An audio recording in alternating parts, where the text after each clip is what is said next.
Assalamualaikum warahmatullahi wabarakatuh. Literasi bukan sekadar kemampuan membaca dan menulis, tetapi juga kemampuan memahami, menganalisis, dan memanfaatkan informasi. Di era digital saat ini, literasi menjadi tameng utama melawan hoaks dan manipulasi informasi. Indonesia memiliki tingkat literasi dasar sebesar 96%. Tetapi di bawah Brunei sebesar 98% dan juga di bawah Singapura sebesar 97%. Namun, dalam literasi digital, Indonesia hanya mencapai 62%, di bawah rata-rata negara ASEAN yaitu 70% dan juga di bawah Singapura yaitu 76%.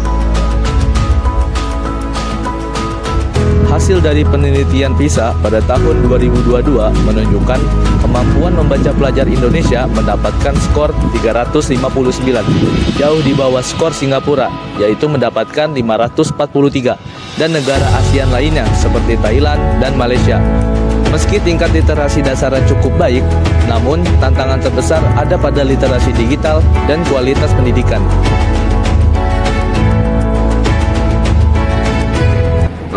Menurut saya beberapa faktor yang menyebabkan literasi di Indonesia rendah itu adalah pertama, kurangnya pendidikan di rumah yang dibangun oleh orang tua siswa. Nah, belakangan ini fenomena gadget, jadi orang tuanya sibuk bekerja, jadi anak itu diberikan gadget gawai menggunakan tablet, handphone, ataupun beberapa perangkat yang bisa mengakses internet, sehingga kecenderungan anak-anak untuk membaca buku secara tekstual itu hilang. Padahal kalau anak-anak zaman dahulu, orang tua itu tidak memberikan gadget, tapi memberikan bahan bacaan, bisa berupa buku bergambar, jadi nggak harus buku teks, buku bergambar seperti komik, ya, ataupun buku anak-anak, itu menumbuhkan literasi anak ke depannya. Dampak negatif dari rendahnya literasi di kalangan remaja ke depannya, nanti anak-anak Indonesia itu tidak terbiasa untuk mencari-cari sumber-sumber pengetahuan, misalnya dengan memanfaatkan buku secara digital gitu, padahal sudah ada. Jadi tergantungan anak-anak zaman sekarang, baik itu Gen Z ya, itu lebih cenderung mendapatkan informasi secara instan, misalnya dengan memanfaatkan AI ya. Dampaknya jadinya mereka ketika diuji secara kompetensi, wawasan yang dimilikinya itu pun rendah ya, dibandingkan dengan generasi-generasi sebelumnya yang memang masih berupaya menemukan suatu bentuk pengetahuan melalui proses membaca.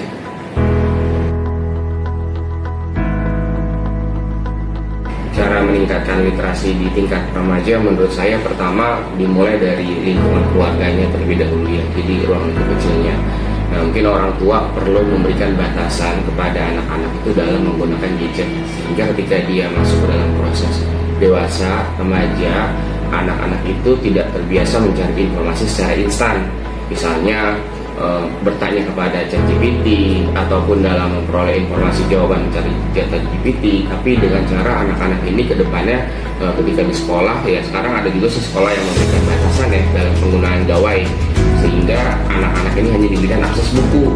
Nah, buku-buku ini yang dibaca. Jadi pembiasaan kembali, menurut saya adalah membiasakan anak-anak untuk kembali kepada metode tradisional, yaitu dengan memperoleh informasi melalui proses membaca.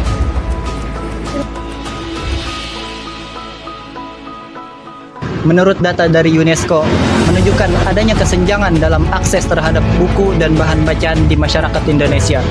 Selain itu, data dari tahun 2020 yang dirilis oleh BPS mengungkapkan kesenjangan literasi yang signifikan di antara penduduk Indonesia.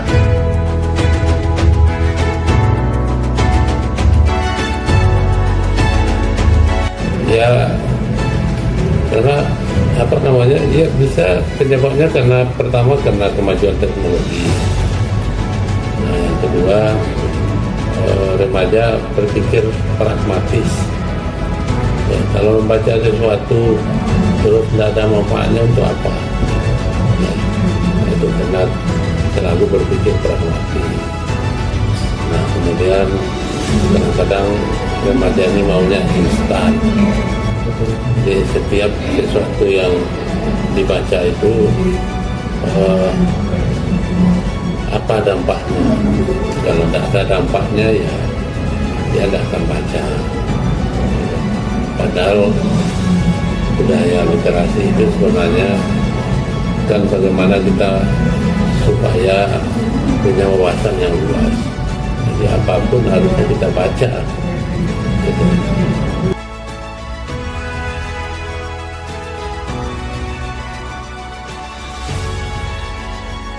Ya tadi itu instan ya, kalau instan, kalau saya membaca saya dapat apa?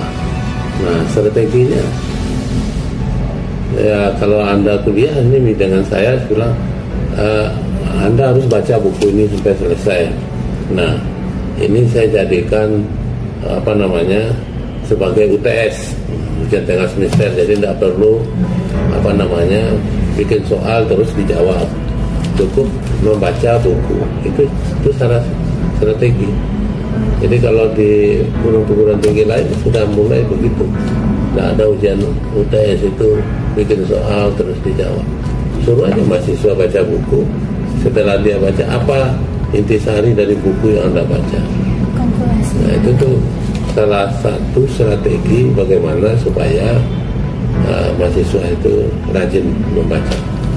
Gitu.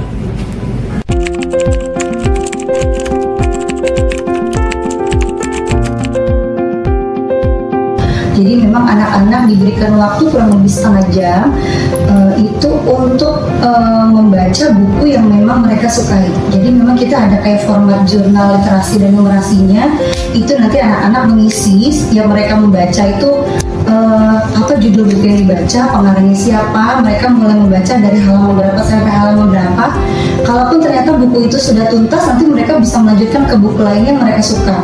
Jadi genre-genrenya pun, misalnya mereka sukanya novel, boleh membaca novel. Mereka sukanya komik, ya boleh saja membaca komik. Mereka sukanya misalnya majalah atau misalnya kamus dan sebagainya, disesuaikan dengan kesukaan mereka untuk literasi ini.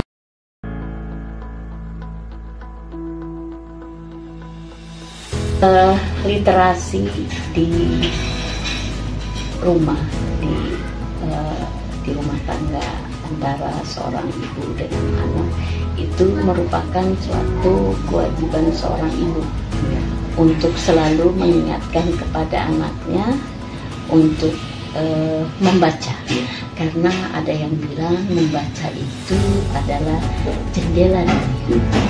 Apabila kita rajin membaca, itu kita akan tahu semua.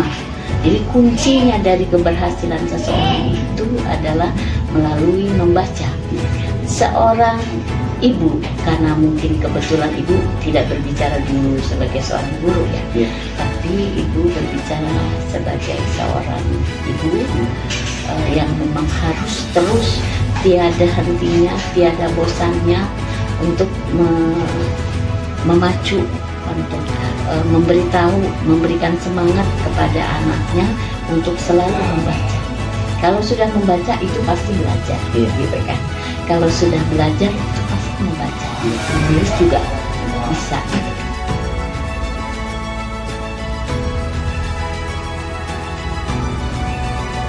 Dengan ini, kami terjun ke lapangan sebagai aksi nyata, bertujuan untuk meningkatkan kesadaran akan pentingnya literasi.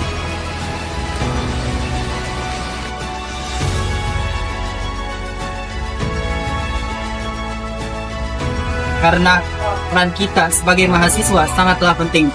Oleh karena itu, marilah kita buka mata kita tingkatkan angka literasi di Indonesia. Kita ubah pola pikir anak bangsa agar dapat terciptanya Indonesia emas. Assalamualaikum warahmatullahi wabarakatuh.